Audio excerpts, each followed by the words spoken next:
আমি শুধুমাত্র কলকাতা যাব বিধায় নেপালের টিকিট ক্যান্সেল করেছি। এখন অনেকে পাগল বলবে, কলকাতা তো যে কোনো সময় যাওয়া যায়, আপনি বাসে করে পারেন বা বিমানে পারেন, যেভাবেই পারেন। সর্বশেষ এপ্রিলে বিমানে গিয়েছিলাম।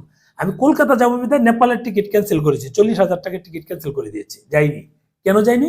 আমার নেপালের ট্রিপ ছিল, 23 জনের ট্রিপ ছিল, শনিবার 10 তারিখ, আর আমি বুধবার, আমি কয় তারিখ হয়, 7 তারিখ না 8 তারিখ, 7 তারিখ সম্ভবত, 7 তারিখে আমি আমার ফাইল জমা দিয়েছি ভারতীয় ভিসা সেন্টারে।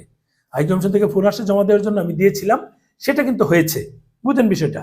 মানে 2 দিনে তো পাসপোর্ট পাওয়া কোনোভাবেই সম্ভব না, এখনো পেন্ডিং এ আছি, তার মানে এখন পর্যন্ত পাইনি। এই কারণেই আমি শনিবারের নেপাল ট্রিপ ক্যান্সেল করে কলকাতা যাওয়ার জন্য প্রস্তুতি নিচ্ছি, যদি ভিসাটা হয়। কারণ ভারতীয় ভিসা কিন্তু আমেরিকার ভিসার চেয়েও কঠিন।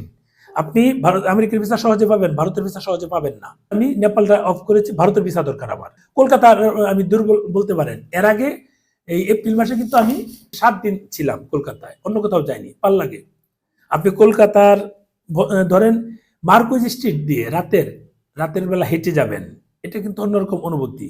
মার্কুইজ স্ট্রিট দিয়ে গিয়ে আপনি মির্জা গালিব স্ট্রিট থেকে মার্কুইজ স্ট্রিটে রাতের বেলা হাঁটবেন।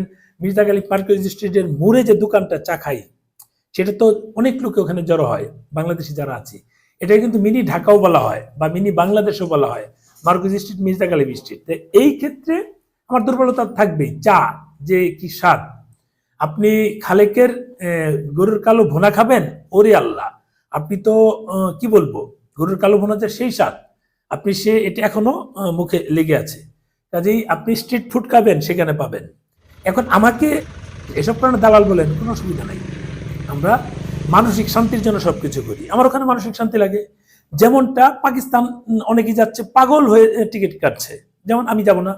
কারণ তাদের পাকিস্তান যাইতে পারে, কারণ তাদের পাকিস্তান গেলে মানসিকভাবে তারা শান্তি পাবে, প্রশান্তি পাবে।